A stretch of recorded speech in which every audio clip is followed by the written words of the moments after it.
This afternoon, our first speaker will be Dr. Nancy Nestor-Baker. Nancy is a longtime Westerville resident, former Board of Education, and a Westerville graduate. Please welcome Dr. Nancy Nestor-Baker.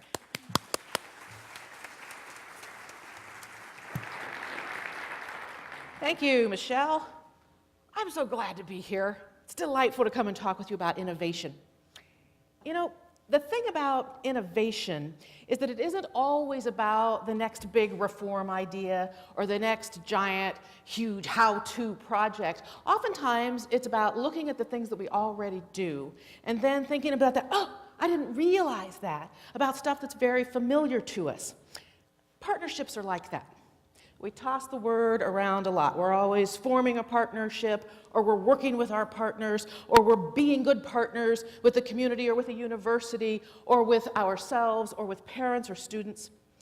There's growing pressure and expectation for increased partnerships among and across all levels of education, pre-K, K-12, and higher ed.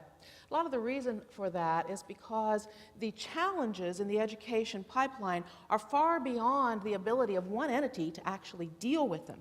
So you have children coming to school that aren't ready for kindergarten, children who have trouble passing the third grade reading test, children who are hungry or come from homes where the parents are absent or abusive, kids who graduate from college and yet can't function well in the college environment, college grads with tons of debt and very few skills.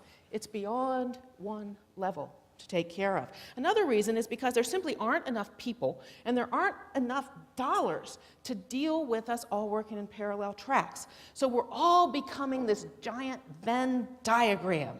All the overlap is where the partnership is. Partnerships between education entities, between the community and education, with public entities, with private entities, with social service entities. We are much more than we ever were before. And what about that broader public education partnership? If you think about it, public education was actually designed as a partnership. It's supposed to be a shared enterprise between the home, the school, and the community. Each one has roles and responsibilities. Each partner is supposed to pull in tandem, in harness with the other partners. It's a very human and sometimes a very messy kind of concept, and it is uniquely American. Sometimes I think that a lot of really good people underestimate the power of that partnership. And then sometimes, in a nightmare, I have this feeling that our public education partnership has been suborned by our mania for measurement and by our insistence on bureaucratic solutions. I halfway expect to see this description of the great American public partnership. Partner efforts are to be aligned toward common goals and strategies utilizing means-tested metrics. Partner methodology shall be rigorously evaluated by the licensing agent with the power to order reconstitution of said partnership if failure to progress toward goals is unrealized. A series of common assessments shall be put in place to identify uniform progress, and all results shall be reported via local and state media outlets. Yuck. But think about it. Transparent, yeah. Accountable, yeah. Measurable, yeah. But utterly soulless. And that's what we need to move behind. We move beyond. We need to think about partnership as about building commitment, as about building ownership, as about building engagement. And that's what we're going to talk about now. When we think about partnerships, most people start that partnership because they want to get something done. So they form a committee. And they put some people on the committee, and then somebody tells them they have to add somebody else, so they do. And they have some meetings, and then they figure out some timelines, and then they think about some approaches, and then they schedule some more times to get together, and they come up with what they want to do.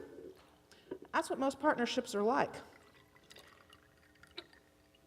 The thing is, when you think about partnerships, and they're like this, sometimes the ice cubes melt before anything gets done. Sometimes they just kind of float around on the top, and sometimes they just disappear. But partnerships really are about icebergs. We all know about icebergs, how the most important part is the stuff you can't see, all the stuff beneath it. But most of us are operating like this with the partnership. So let's think about three huge components. Think about trust, we're going to think about social capital, and we're going to think about the type of partnership. And that transforms that really nightmarish view that I put up there a few minutes ago. Let's start with trust. Trust is highly complex. It builds from our experiences, our beliefs, who we run around with. And I want to show you these definitions. It's mortar. It binds us together, binds leader to follower. It actually is the basis for our legitimacy as leaders. There's a fair amount of research that shows that it actually is the foundation of school effectiveness.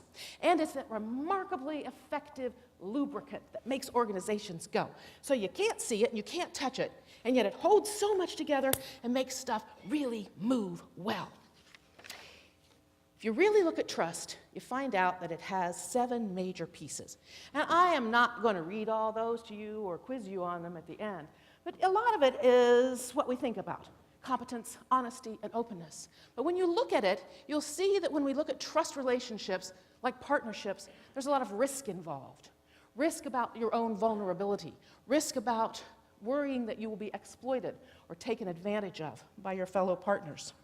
In some professions, trust relies very heavily on just 1 or 2 of those facets. I mean, think about airplane pilots. We want competence. We want them to keep the plane in the air. But when we talk about educators, whether it's teachers, whether it's administrators, the research shows us that the expectation is that all of those facets will be met. So our partnerships are impacted by all of those, and we need to think about the level of trust that our partners have in us and that we have in them. And then we have to think about how we can build that trust so that we can get stuff done in our partnership and get it done successfully. It's interesting because when there isn't trust, when it dies or when it's very low, the cost of doing business goes up. People don't trust. People have a real aversion to risk. They put in costly sanctions. There are consequences for things. There are rules and procedures and policies that all must be followed. And we get that nightmarish version that I put up there earlier. It's interesting, when trust is hurt in an organization, including a partnership, there are 2 primary reasons. One is there's a damage of the civic order. The rules are broken. There's a perceived abuse or a real abuse of power. The norms, the way we do things around here, aren't met. Or it's a personal damage to your identity. Insults, unfair criticism of you or something you care deeply about, your school, your neighborhood, your family.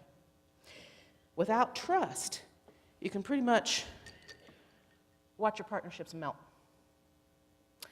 So trust runs through all the foundations of partnership. And one of its biggest partners in that is social capital. Social capital is needed to drive the engine of partnership.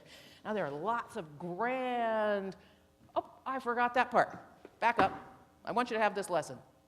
We need to know about positive partnerships, trustworthy behaviors in the individual, in the partnership as a whole, because we use it. It goes with us wherever we go. Now we're going to talk about social capital. Kenny, go to the next slide. Social capital is that membership stuff. When we have all of our group memberships, our networks, our access to the resources within those we know, those we work with, we bring all that together and there's this incredible synergy that occurs. And when you couple that with trust, you get some really fascinating stuff going on. And social capital can be amassed, it can be banked by individuals and by partnerships as well. So what schools need to do is we need to think about how we build and access social capital. And we need to decide what's the most prudent way to expend it so that we can actually increase the assets we have. So beneath the partnership on that, I won't forget the lesson I want you to take on this one. Partnerships have to include that development, leverage, and expansion of social capital, because that's how we're going to get these things done. So we talked about trust, we talked about capital. Those are huge components of those unseen strengths of partnership. The final piece of our iceberg is the type of partnership that you have.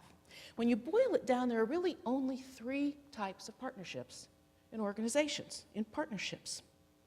One of them is a competitive partnership. That's where you and your partners occupy similar turf, whether it's in mission or resources or whatever, but you agree to work together for a common solution. That could be a school-university partnership, a public school and a charter school, a traditional public school and a charter school. It could be a city and a school partnership. The other, below it, is the supportive partnership. That's where the partners come together and focus on the needs of one particular predominant partner. And then the collaborative partnership. That's the one that we typically think all partnerships are supposed to be, where there is equality amongst the partners, everyone shares in the resources, everyone shares in the rewards, everyone shares in the accountability, and you move forward as a group. Unfortunately, most partnerships aren't collaborative, and they don't need to be. So when we pretend that they are, we actually build cynicism in our partner, and we reduce trust, and we reduce the social capital. So what we have to do is figure out what we are. There's no benefit to pretending you're a collaborative partnership when in reality you're in a competitive partnership. Acknowledge the turf, respect the turf, build the turf. Pretending collaboration when your partners are competitive just says you can't be trusted. You're not worth the risk. Interestingly, I've noticed that schools often say they're in collaborative partnerships when they're really not. They think that all partnerships should be supportive, that the partners should focus on the school, and the school should be the driver of the partnership. And I understand that. I get that. But unless the partners agree up front that that's the way it's going to be, then your partners will develop that cynicism, you will lose trust, and you will lose that social capital. But when the collaborative partnership really does occur, and it's not a disguise for one of the other two types, it can be very fulfilling. The great public education partnership is supposed to be a collaborative partnership. Knowing what your partnership actually is sets you on a path for success. And this is the final of our 3 lessons I want to leave with you. So identifying the part of the partnership that you need and you have goes a long way toward helping you reach your goals. It embeds trust, and it builds that usable, bankable reservoir of social capital. So as your goals become focused a little differently, and as your vision becomes more inclusive and at the same time more discerning, there can be a marked upturn in trust, there can be a marked upturn in social capital, and you find that those work together to drive you toward achievement of your goals. It's pretty amazing and pretty exciting. And when that happens, your glass of ice becomes an iceberg. Cheers!